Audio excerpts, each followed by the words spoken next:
Because the thing about Kanye was like when I was watching that in the beginning, he seemed so chill. And I was like thinking to myself, the first thing I thought to myself is he's probably on his meds because of like how I've never seen him. So he looked so tired, man. And then it was funny because he was saying that he wasn't on his meds, and he probably wasn't based on how the rest of the conversation goes. I don't really know, but it was funny because Joe Rogan kept pressing him on, hey man, how did they get you to take meds? Because Joe Rogan is very anti like medication, particularly with someone that he considers to be a creative genius, which personally I tend to side with him in one respect, which is I'm not as anti-medication as he is, but what I do like is that, and I think this should be used more often, is like he's about the pathway approach where like you should, he's like, I would have prescribed you exercise first. And I do think that like, for instance, like before you go to these approaches of medicating, you should try multiple things. But regardless of what you think on that fact, I was thinking, okay, he's probably medicated. And it was interesting because they had this conversation about how like the medication make him feel and all these other things. But anyway, I just thought there were some real nuggets in that Kanye West one. And I agree with you. It wasn't great for a lot of it. It was underwhelming, and especially the beginning. But I thought that if it's weird because I'm advocating for what I thought was the biggest problem, Kanye West's biggest problem, which was I think that you actually should take him in soundbite form, because I really think that he is one of the things that makes him so special is that he's a great curator. Like, it's not like everything he says is perfect, and he's just being very raw. But there's a lot of things that he says that have moments of just like pure clarity that are just like, wow, you know? Yeah. It's and like if you were to take his best ones, thinking. Exactly. Yeah. And if you were to take his best points and put them all together, you've learned something. So I had several thought-provoking times there. Like my favorite thing that he brought up was he said, oh man, I'm not going to word this as well as he did even, of course, because I always struggle to reword things correctly, and I always hate that. But he talks about how I'm trying to think of the exact words he used, but he was saying that he wasn't saying it was a stupid prayer, but he was saying it was kind of not a naive prayer, but he had another good word for it. But he was basically making what he thought was kind of a silly prayer or like a childish prayer, which was that he was praying to never feel pain again. And then his mom died. Did you listen to this part? No. I gotta like really listen to it because Yeah, you should, just because there are nuggets. And then again, you're gonna sit through parts of it where you're like, why am I listening to this crazy guy? But he said that. He said, also, like, I love listening to Kanye. Me too. He has a great voice. You know? He's just so fun. I enjoyed all 3 hours of it. I really did. And it was awesome because Joe Rogan had to cut it off. He was like, dude, it's been 3 hours. We got to stop. Like, Kanye's like, what? What? Yeah, I'll keep going. But yeah, I mean, he said then his mom died. And he was like, that was God answering my prayer, because you can't know pain anymore once you've experienced the worst pain you've ever gone through. So he was like, once I went through the loss of my mom and I experienced that pain, everything else felt relatively painless. And like, that was like sections like that where I was like, holy shit, dude, that is such an interesting like thing to bring up. I just thought it was amazing. And then, a really interesting perspective also. Oh yeah.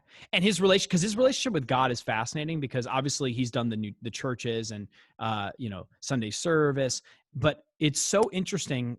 And this is where I was most interested to see the person that is Joe Rogan conduct the interview, because it was so interesting to see Joe Rogan discuss mental modeling relative to God. So like, I found it wonderful, like, because Rogan, one of the great things about Joe Rogan Experience is that when he sits down with a guest, even if they're super controversial, like a Kanye West or an Alex Jones, and Kanye West brought this up in the interview actually as well, he's not trying to go after them. He doesn't have a point that he's trying to deliver about whether or not you should like Kanye West, or like that you should think he's crazy, or like that he's trying to get a gotcha moment, or he's trying to get a soundbite. He's sitting there giving them the benefit of the doubt. He's trying to help them explain themselves the best way they can. And that's how I think that you should be approaching journalism in general, because I think that's how you get the best out of people. Even if you meet a horrible person, if you can pull one thing from that person then you've made it worth speaking to that person, and you've found something that you can then use. And that's why I love it. Like Rogan took it like something super religious and brought it back to the idea of like mental modeling, like how helpful that is to have somebody, because Kanye West started bringing up this dichotomy of how only person he fears is God. The only thing he fears is God. And that makes him both more fearful than anybody you know, but also fearless. It's his way of not being scared. Again, he's an imperfect guy, and he mentions this too. He's also always contrasting himself and contradicting himself all the time, because he says this, and then he goes on to explain basically, essentially, fears that he has. But he says that all he fears is God, and that allows him to stop fearing the petty shit, the little shit, how people think about him, how people talk about him, because the only one he fears is the guy he fears more than anything else. And it was all those points that I found like really interesting. I don't know. I found Kanye to be really, really interesting. Yeah, I'm definitely going to take a listen. Yeah. I'm a big Kanye fan. I've had a lot of mixed feelings these past couple of years. Yeah. A lot of disappointing feelings. Well, his most recent song, did you hear it? Nah, nah, nah. No, I didn't. Garbage, man. It's awful. Yeah, well, awful. I know. I don't get it. I mean, there's a lot of artists that go through stuff like this, and they really are the best of the best. The ones that have these strange streaks where they just have these 5 years of just like, what are you doing with your music and why are you doing this? Like there was this whole phase in the 80s when Bob Dylan became a born-again Christian and released like 3 Christian albums, and everybody was like, what the fuck is wrong with Bob Dylan? And then he ended up converting back to Judaism like 5 years after that. It was like this whole thing that he went through that was like very funny. But in retrospect, like had we been where we are right now in like 1982 when that was happening, we might be like what happened to like the freewheel and Bob Dylan, like what happened to like that. And now but same thing with Kanye. Who knows, maybe he'll release his best album after all of this.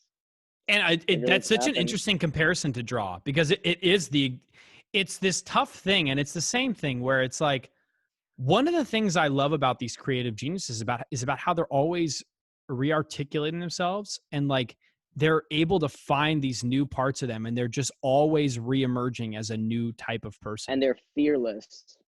And they're fearless. They fear no one but God.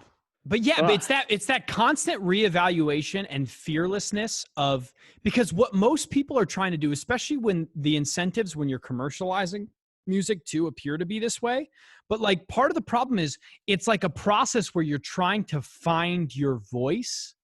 And it's like the idea that like once you've found the sound that people want to buy, you've got it.